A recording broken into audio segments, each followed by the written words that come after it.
Ladies and gentlemen, boys and girls, welcome to game 2 of 4 in round 2 of Toby's Tryhard. The date is Tuesday, the 28th of April, and we are fighting for 4 possible spots in Thursday's final bracket, where the top 16 teams, that's the top 4 in each lobby, will be invited to duke it out for their share of the prize pool. Now, this is game number 3. Ooh, hello. Inside the plane there. Not a view I normally get. And inside game number 3, we have a good number of very strong, reasonably well-known teams as well. But a plenty of challengers trying to take those places and make a name for themselves here in tonight's tournament. It's a 4 o'clock to an 8 o'clock plane path, give or take. So a reasonable amount of the top half of the Miramar map is being cut out. San Martin, not really an option. El Pozo, not really an option as well. El Azahar and everything north, a little bit difficult, or at least a long drop away. So a couple of teams might choose to long drop for the sake of just being a little bit safer. So I'm looking at Northern Lights over here. I'm potentially looking at Go Black and Aman over here. Monte is about as far north as we're going to get on the west side. On the east, not really any teams going much further north than Impala. We've got one team going Minas, and that's about it.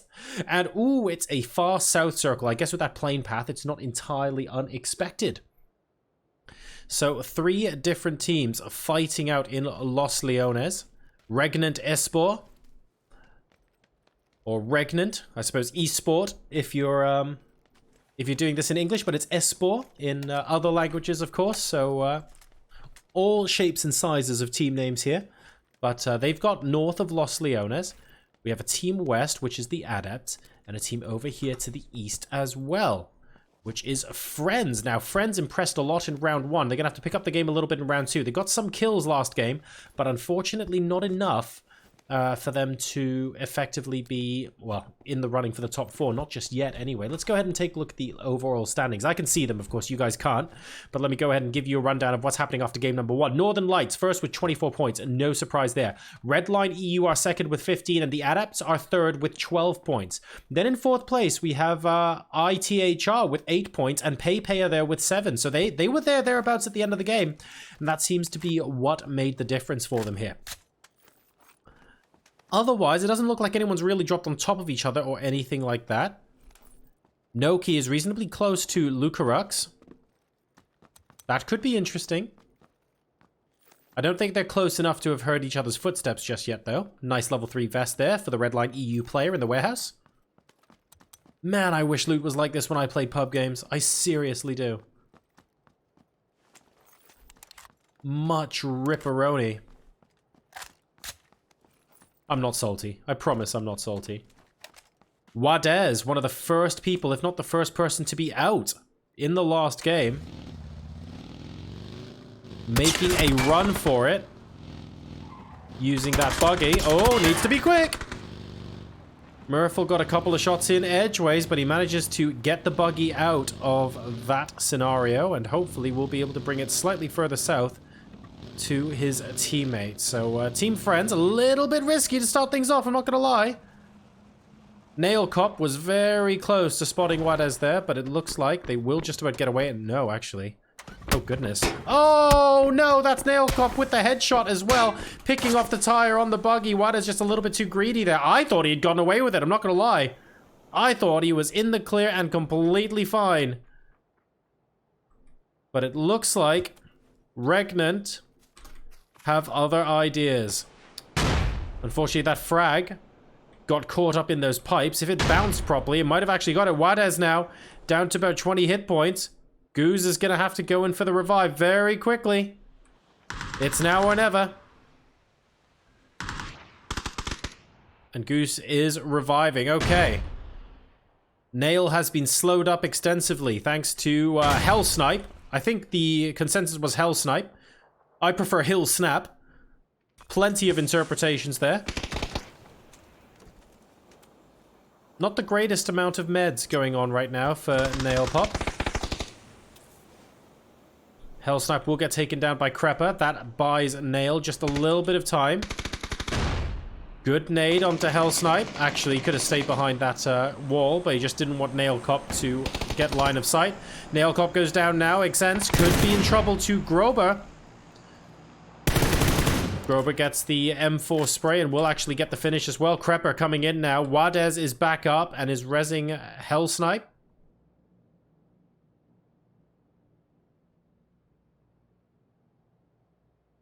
So this is a 2v3, but they don't realize that Murphle is playing the flank here. No, never mind. Goose has got Murphle's number. Okay, so friends have the option to reposition. Does Murphle realize quite how many people are actually fighting him right now? Needing to reposition, and this flank is going to be very high risk, high reward. Murphle's on his own. Hell Snipe looking for the flanker. And friends trading space for time at the moment.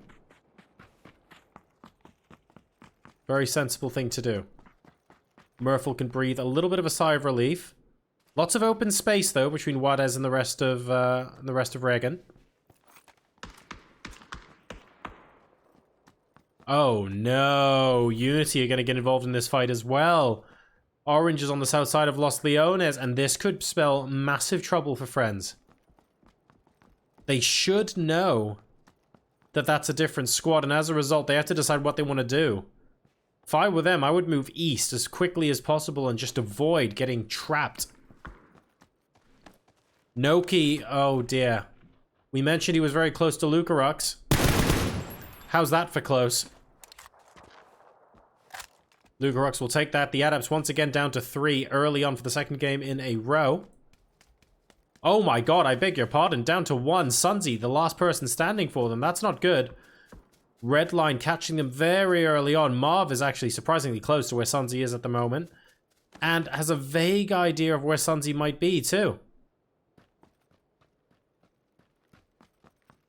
If Marv just looks to the left right now. Oh, Marv. Marv, behind you, Marv.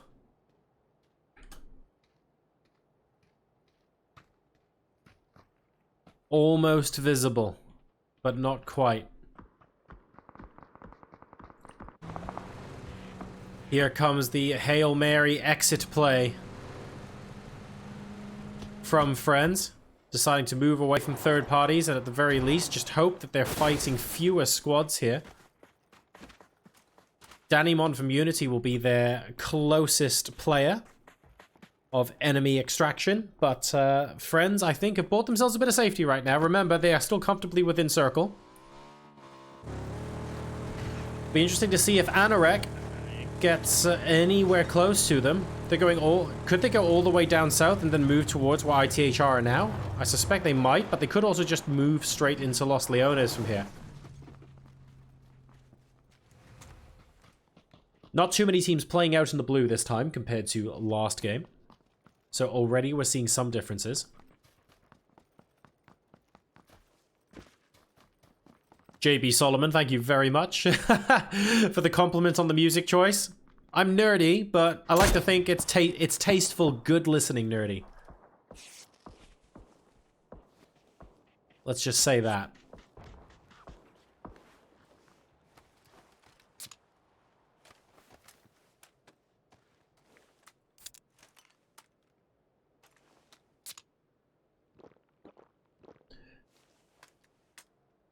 Unity and this 2-2 split are running into a little bit of issue.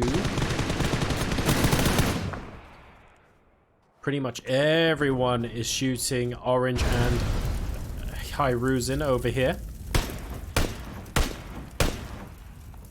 Hiruzen looking to retaliate by just getting the wheels off of that truck. That should be enough for now. Question is, where do they go from here? Oh dear. Well, Hell Snipe is certainly not liking that. Never mind, guys, look at Circle 2. I beg your pardon. Woo! Hard shift to 8 o'clock. Pretty much all of Los Leones is cut out, so any team that's currently rotating might just move even further. I would not be surprised to see teams shift west and then consolidate later. That is a big shift. We have to decide who to be watching now. I'm trying to see if any teams are going to be rotating into each other. Otherwise, I kind of want to check out Unity against Team Friends right now. Let's check out Danimon. And see if he's got any angles on the rest of friends. Oh, come on! I want to see a big engagement here, but it looks like they're actually backing off. Or at least that seems to be what their body language is telling me anyway. So the Unity may be moving in on foot, and the friends are going to have to be ever so slightly late. KMK Esport held out through the first couple of circles, got a decent compound, but unfortunately then fell, I believe, to the Adepts in game number 1. Moving far along the south side here, looking to take a position on the hill. The vehicles will be protected at least. The high ground means it's very difficult for people to get the tires out. ITHR have been heard, not necessarily spotted, but certainly heard so far. And yeah, Unity are just moving in on foot. Friends are actually going to be following Anorak down south into the circle this side. Let's see who they're going to be moving. Hey, we've got the Venga bus going out here. All right, Alec, haven't seen that for a little while. Liking it, liking it. Moving across Miramar in style. Oh, not so much style. Bad style. Style is bad. Okay, I take that back. Style is bad. This car's about to blow up. Oh dear, oh dear, oh dear. That's 1 down, that's 2 down, and suddenly they are in significantly less of a party mood. Alec manages to just about make it out of the Venga bus, however.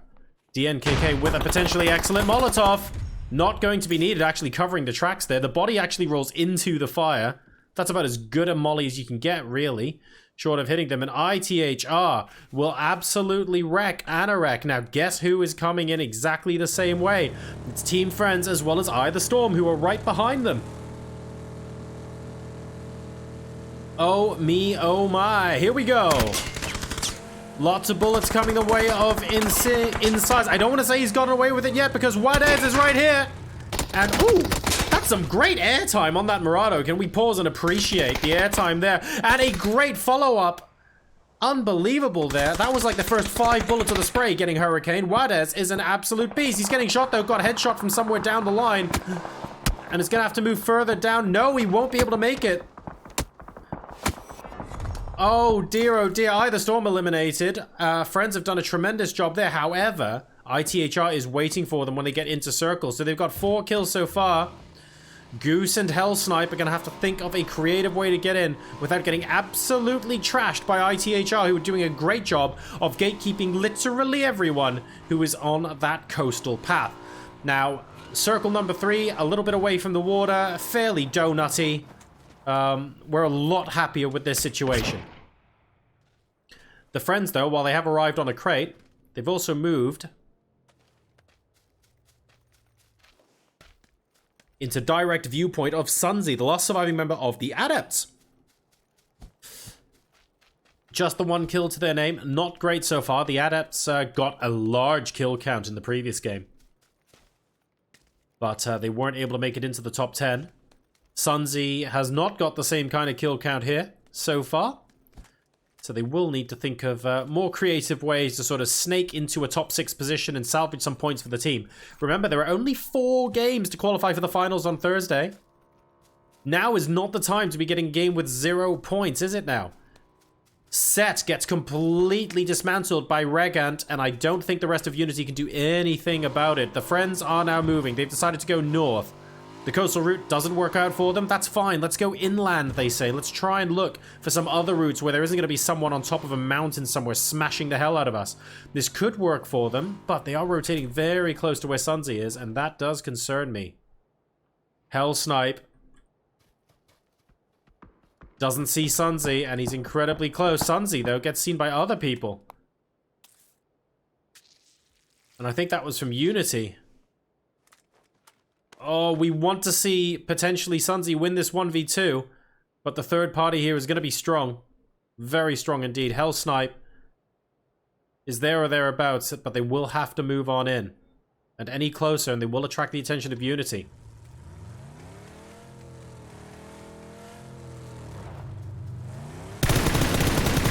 There's Sunzi, and that's the headshot that brings down a teammate. The bike's coming in, though. Sunzi securing the point. Goose deciding not to take on Sunzi at this time. Sunzi just going to be grabbing the meds and actually taking the Murado for himself. We're going to stay on Sunzi, I think. Because this vehicle is already at about 3/4 health. There is every possibility that it could blow up on rotation here. ITHR very close by. Goose inside the compound. Sunzi having to use the Murado as cover, and unfortunately, they're not even in zone yet. There's ITHR. Sunzi's in trouble. Sunzi's down. The Adepts eliminated in 13th place with 2 kills. Not the kind of start they were looking for. Northern Lights, by the way, the points leaders after game number 1 by far. Currently on the western side, choosing a late rotate in. I have a feeling they're not going to be going in the middle of the field, so they have to decide what compound they want to take. Are they going to be grabbing this shack? Is that where Bachelins is headed? It looks like it, yes. I say shack, sorry. It's going to be hay bales. There is also a crate next to it, so I'm just going to do my due diligence and just see if there's anything in here. There is not. I can already see the debris on the floor. There is, however, a beautiful Dino Land gun there, so respect. I do believe that's a barrel, but don't quote me on it, which means it might have had an AUG. Powers of deduction there. We'll see how well they go. So Northern Lights safely into circle. Goose stuck in that compound and needing to move. ITHR, they've got a lot of kills this game. That's 7 so far. Fighting the southern edge. That's a great ramp. I didn't actually realize this ramp existed. Like, I knew they existed earlier. I didn't realize that it was this far south. Oh, this is fantastic. Whee! Oh, that's beautiful. I'm going to have to go mountain biking here at some point. Because a mountain bike can totally clear that sort of distance. Don't even question my physics. Maybe I'm just that good, okay? Pay. Decent showing. Murado on a fence. Are they going to be able to move this? They are. Okay. Kiri picking up a teammate. Off they go. Pei not wanting to be stuck here. This is a very open road. They're probably going to come down here onto the left-hand side, but then they have to deal with Northern Lights. I bet they're going to get up top here, maybe towards a cliff face. It's not going to be fun no matter what they do. We're on board now with teammates. Oimao. Healing and continuing to move straight away in this vehicle. They don't want to get stuck. This is phase 4 and they are outside the circle. Unfortunately, off-roading in a Murado is not the most pleasant experience you could possibly have in PUBG. I think a lot of people will tell you guys that.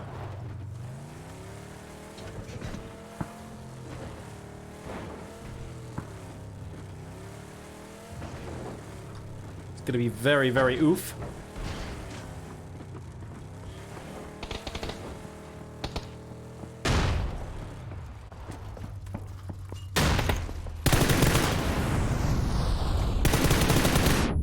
Big fight. Pei onto Northern Lights now. Trading. Perfect. Going down. This is extremely close quarters. High is about to go down, though, unfortunately. Down to about 5% hit points, and Oimao is seriously struggling. Taking some refuge behind the hay bales here. It's a 2v3. Spyro the Demon Bachelins now pushing up. High very close by to Bachelins, and they will go down. Actually, thanks to a third party, High got taken down there by Andrew. And this leaves Oimao. Oimao spotted by Spyro and dispatched by Spyro. The Northern Lights up to 4 kills. They've lost one of their team member, unfortunately. And they are a little bit under attack by the guys north. These are the monkeys. Their hands are bananas. And JB Solomon, thank you so much for the Twitch Prime sub. The surprise button, I guess I'll take that. Much appreciated. I want as many surprise buttons as possible. You're just gonna have to use the emotes as much as you can for the next month, mate. That's how it works. Absolutely abuse them. Use and abuse. A very far south circle now, centering in on this southern road. And you know who's going to be happy with that? ITHR. They had a solid start to game number 1, and they are in a position now to potentially pick up even more points. All they have to do is stay exactly where they are. This will be great. The monkeys, they're going to hate this. And take a look at Haiku. They're a duo playing edge on the northeastern side. That's not going to be fun. Regent are going to be very annoyed as well. Unity just have to move to the front of their compound. They're okay. Northern Lights are near to being safe, but not safe. So have to work out how they avoid all of these snipes first. I have a feeling they're going to rotate further down, but they rotate there, and they end up in KMK territory. I think the monkeys are going to be moving towards where they are as well.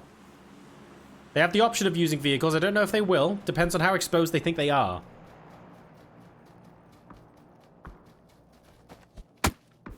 Oof. That's ETIGET. Oh, ETIGET down there. Okay, I didn't realize they had sight of Northern Lights here, but I guess they do. Yep, okay, fair enough. Spyro's got to make a decision to move on. No, never mind. Bachelins is absolutely laying down the cover fire. They're going into the monkeys.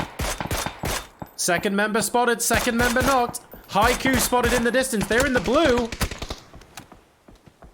Monkeys go down. Haiku combining with Northern Lights to take out Monkeys, the team in the middle. I feel really sorry for Monkeys in that position. It didn't feel like they did that much wrong. So Northern Lights and Haiku will be able to pick a couple of extra points. That's 6 kills now, and we are into our top 10 teams here in game number 2. Northern Lights still need to find a safe way into the circle. ETIGET doing a lot of damage on them. Moving ahead on Code Marco now.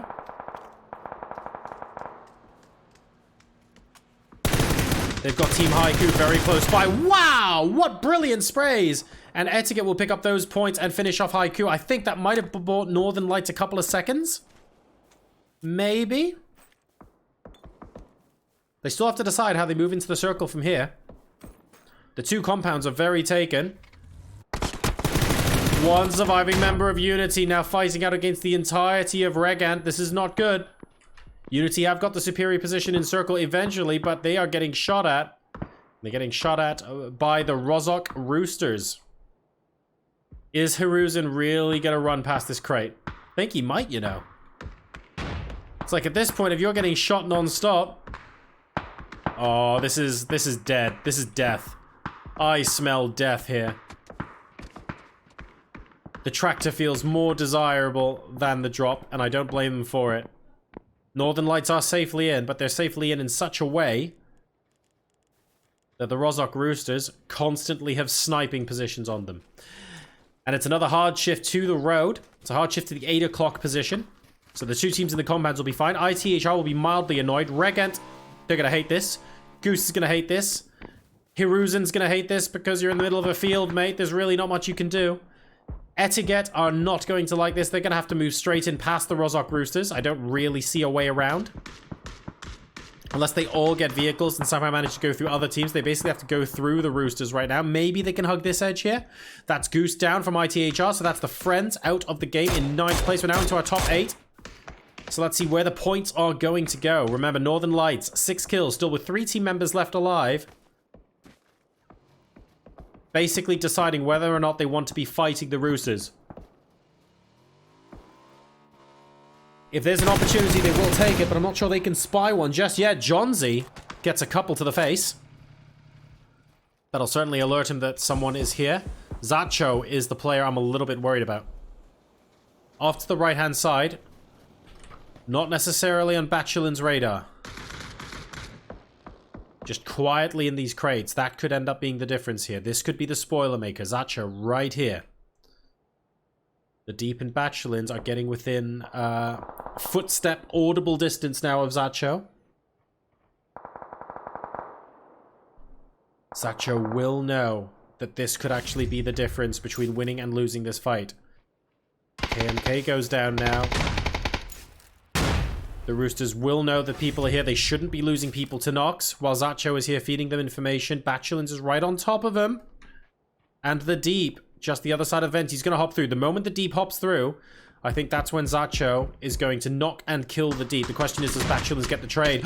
The Deep with a beautiful knock onto Kulamenta. Kulamuna even. And Johnsy goes down as well. Zacho going in for the Deep. The Deep does go down. Bachelins will trade. Excellent frag to finish off the Deep. But Nico is the last surviving member. And as a result, Spyro and Bachelins are going to move on in. ETIGET gets the third party onto Spyro. Helps the Roosters a bit, but it won't help them enough. Nico goes down. And that is the Rozhok Roosters out of the game. Northern Lights up to 10 kills, but at what cost? Is Bachelins the last standing member? He is. So once again, another high kill game for the Northern Lights. This time, though, there are 6 teams left, and they risk going out straight up in 6th place. ETIGET so close to Bachelins right now. Just the one member very nearby. We've got the 4X on the M4. Swapping it out for the red dot now. Nice and sensible. Close quarters combat. Bachelins just wants to make sure no one is sniping him from the south. If so, then he can be semi-confident in just holding a small position. The smokes go out further north to try and maybe distract them and hopefully mask the footsteps as well. ETIGET might be slightly confused by this, but this is a great move by Bachelins to try and get Quetpa to think he is somewhere that he is not. You can just see from where the grenades are going down. That is excellent. In the meantime, we have RedlineEU moving up against Regnant. Regnant basically purely in the open there. That was always going to be very difficult. Managing to at least get one knock, but one knock is about all they're going to get. The question now is whether ITHR are going to be playing spoiler. Bachelins now about to go down. And manages, I think, to get one more kill. But, and a knock, actually, onto Quetpa. Quetpa will be able to get resurrected. Now let's watch ITHR take on Redline. Box Bob opens up by taking out QB. The trade happens onto Tryhard. Luca Rooks very close on the left-hand side of DNK. DNK hasn't spotted him, and that's going to be costly. That's the insta-knock. Luca Rooks going with a beautiful frag grenade. Will almost surely finish him off. That's it. Very nicely done. Redline are now thinking about jetting. Luca Rooks gets down, though. That's going to scupper their plans. Marv is going to have to get a very quick res up because the blue zone is moving towards them. And this now means Evas is in an awkward position right next to Unity. And Hyruzen's hiding spot has been spotted, unfortunately. He does get taken down. But not before ETIGET finish off Evas. So Redline down to 2 players. ITHR, are they down to Box Bob? They are down to Box Bob, but my goodness, they are fragging out. 13 kills so far, and they're in the top 3, so it's ITHR, ETIGET. Possibly they're going to be the ones fighting next, because Redline are just going to be chilling out a little bit. They've only got the 7 kills as opposed to the 13, but they have got 2 people left alive. Very high scoring game. Wow! Insta headshot from Quetpa onto Luca Rooks there. No hesitation whatsoever. Mob might actually struggle to deal with this. Mollies and nades coming out. Luca Rooks deciding to sacrifice himself in the road. Just to try and get a little bit more in the way of information. But unfortunately, Marv ends up dying. He is in the blue. No real way to come on out. So just denying the point there. And ETIGET are going to be fighting Box Bob from ITHR for the winner's spoils here in game number 2. Box Bob looking to maybe try and find a way to get north of the road, but I really don't think there's much cover there, so I would actually discourage him from doing that. 3x spray, not enough. And now all of ETIGET are going to be knowing exactly where Box Bob is. Teammates are going to be moving in. Box Bob using the terrain to his advantage there. Trying to only engage one at a time. Here's the second one. Gets Quetpa. He has to drop to the deck and heal. 110%. No real way around it. Medkit available. Not needing to boost to get back up to 100. That is good. The rest of ETIGET now moving in. Possibly not close enough. Mark is on the left side, and I don't think he's quite has an angle yet, unfortunately, just behind this little ridge. This means there could actually be a 1v1 scenario if Box Bob is able to move further. Quetpa goes down. Code Marco's actually comfortably on the edge of zone and just losing right now, so they gave up on trying to help their teammate here. This means it's a series of 1v1s. Markolov looking for Box Bob. Knows roughly where he is because of the smoke. The question is, who will Box Bob engage first? My god, that frag was good! Is that follow-up frag gonna be good enough? Okay, no, it's not quite close enough, but that was very nice. Box Bob using the tractor as cover there. We saw this very tractor actually being used for cover a little bit earlier on in the game. Box Bob just gonna be grabbing a few extra meds. He's been using quite a lot of them of late. And ETIGET, well, Code Marco is actually the player who's a little bit more visible on the right-hand side. Looking around the haystacks, that's roughly the right place, but Box Bob is now rotating further south. Patience is key here. There's a full 2 minutes. I think Box Bob will still be forced to move, though, before Code Marco, unfortunately. Because the end of the circle is indeed the north side of the road. ETIGET playing this so smartly. You basically only need to stay north of the road and just stay behind the rock. There's absolutely no need whatsoever to risk yourself unnecessarily, and as a result, ETIGET will be able to get the chicken dinner with 9 kills. Congratulations to them. That's a good points haul from them on Miramar. And ITHR will be pleased with their performance after their performance in game number 1 as well. They move up to 14 kills in a second place. Can't get that much better than that. That's really, really good. So we will see what ends up happening as we move on to Erangel, because there are now only 2 games left, ladies and gentlemen, to qualify for the Thursday finals.